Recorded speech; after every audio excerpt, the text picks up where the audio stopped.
Hello, everyone. I'm Ron, and this is Empire Coins and Collectibles. Hopefully, you've been out there looking and treasure hunting because it is out there to be found. I'm here to tell you whether you're garage selling and looking, whether you're doing it through networking and talking to friends, or whether you're going to the local coin shops or gold and silver shops.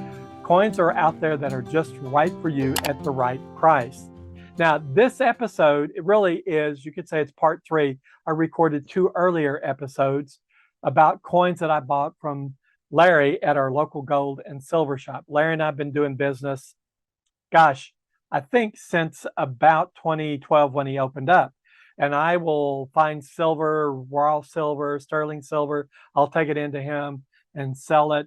And then I've been doing that for quite a while consistently. And then when I buy from him, he generally treats me well. I'm sure he would treat you well in any case. But that's the key. Develop that relationship with your local coin shop or your local gold and silver shop, and you'll be amazed. Sometimes they'll even call you when something unique comes in that they know you're interested in. So if you're out there, not out there looking, you're not finding. But sometimes if you're not out there looking, your friends are looking for you and they will call you. That's true. I've had an opportunity to buy lots of coins, coin collections, and so forth because my friends are out there looking for me, or me leaving a business card has spurred somebody to give it to a friend and they called me. And I've made several purchases of collections and coins in that way. But I get excited about coin collecting and finding a good deal. What I'm going to do is I'm going to go to the desk camera and we're going to look at that last coin. Technically, it's the last coin, but it's not, and I'll show you why. It's kind of a confusing statement, but you'll see in just a moment. So we're going to change cameras, go to the desk camera. So this last coin is a Chinese Panda. Look at this jewel. How many, let me see if I can get it focused.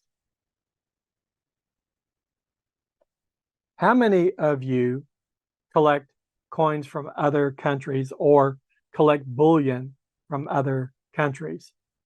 I do, because look at that Panda.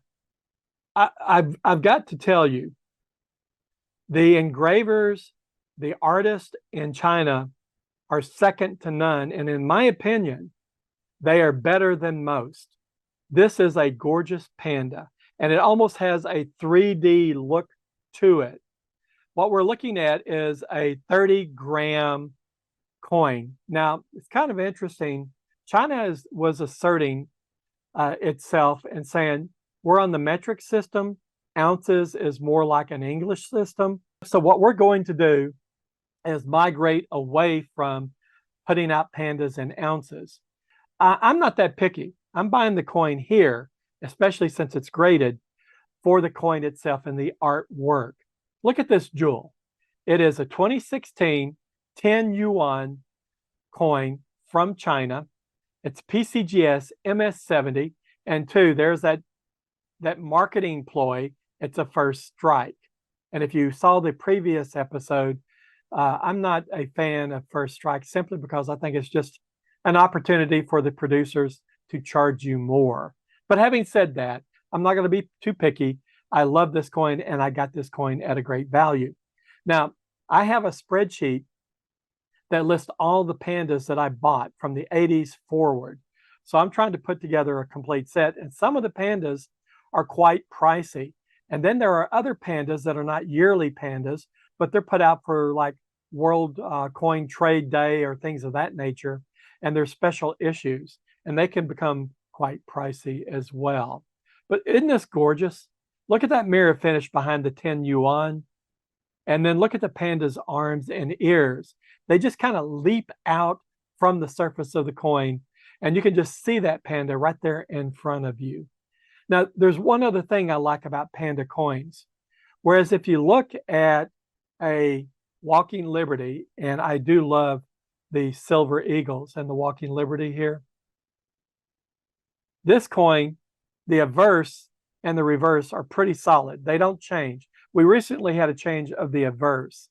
So you can expect and know what the Silver Eagle is going to look like each year in and year out. However, on each year's issue of Silver Pandas, the artwork is different. And as gorgeous as this is, I have never seen a verse of a panda that is something that is not exceedingly or extraordinarily beautiful. Again, I will tell you, the artisans, the craftsmen, whoever produces the artwork for these coins are exceptional and just amazing. So the question is, do you collect foreign coins?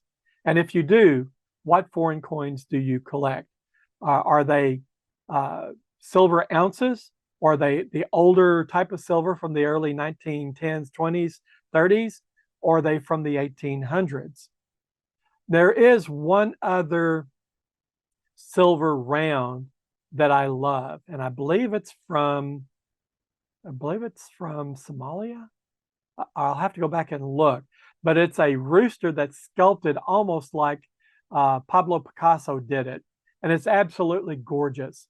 That's one of my favorite. And then there was another one that was a sea turtle swimming in the ocean. Absolutely gorgeous. So there's some fantastic artwork on coins out there. And if you're a collector, you get the joy of looking at that artwork when you purchase and own these coins. Now, I'm also very, very happy that it is a perfect issue, MS-70. What's your thoughts on this? Let's look at the other side. The other side is the Emperor's Palace. Isn't that gorgeous? 2016. I mean, any dull marking you see is on the case here, the plastic. And that's the reason why, again, I'll tell you, I'm wearing gloves. You'd be amazed, even fingernails can scratch this plastic. So you got to be very, very careful. Careful with the coins, careful with the graded slabs, because I've had some slabs that were scarred up that you just have to send them in to be reslabbed or break them out and just enjoy them in the raw form. But I do love the pandas. Now, I said this is the last coin, but technically it's not, because I got one, I got two, I got three, I got four. Now you're saying, well, Ron, what's going on with them in the slab bags? Let's talk about that just for a second. I buy plastic bags that are self-sealed for my graded sports cards. And I use them to protect my coin slabs. I'm going to open this Panda up and just show you the bag. Basically, here's the bag, and I'll put the coin in with the averse facing me if that's the most interesting surface. Okay, see, I'm sliding it in. It goes down, and notice I put it in sideways. And then I fold over the bag, and it's a self-sealing bag. So now that slab is completely safe in this plastic bag, protected from scratches. And, you know, I put these in my coin slab boxes. And if you don't have them properly seated, or if it's loose in the slots in that coin box, even the rattling around can damage the slab. I would strongly suggest that you go look for something like this. And these are not really expensive. I really don't remember how much it was, but you get 100 of these bags for card slabs. And you can use them for your card slabs, of course, or you can use them for your coins that have been graded. How about that? A little tip from Ron, perhaps you can use it and protect your slabs as well. All right. One other question. How much did I pay for it? What do you think? Well, if you watched the previous episodes, you notice I paid 50, 50, and 50, meaning $50. So obviously you're going to say, Ron, you must have paid $50 for this. And you would be absolutely correct. I paid $50 for this coin. It's kind of interesting. This coin had comps of $58.99. I challenge you to buy a Panda and then send it in to NGC or PCGS and have it slabbed and get it done for $58.99, $59. You'd be hard pressed to do that. So again, buying from a local coin shop that you have a relationship with will afford you these opportunities.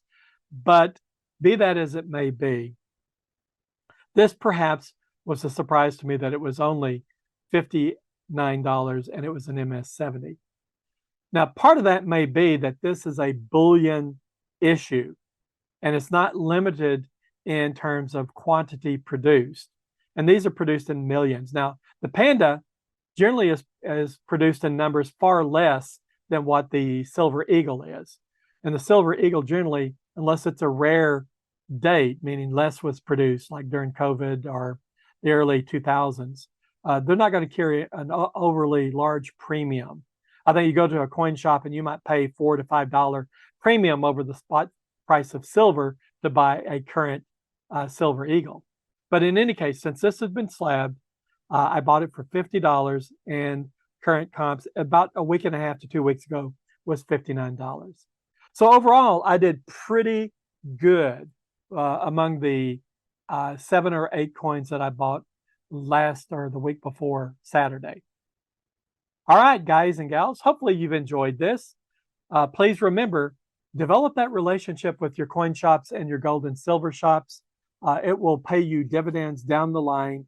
And when they give you a good offer, don't try to beat them down. They have overhead to pay. They've got salaries, they've got utilities, they've got rent to pay for. So if they give you a good buy, pay it to them. Typically, you can see the coin and inspect it right there in the shop. Whereas if you're buying on eBay, the downside of eBay is you're not necessarily having it in hand, looking at it before you purchase it. And then when you do, there's other fees associated with it. All right, I'm going to stop rambling. You guys take care. I hope you've enjoyed the episode, and be on the lookout for the next episode of Empire Coins and Collectibles. If you're not looking, you're not finding. All the best.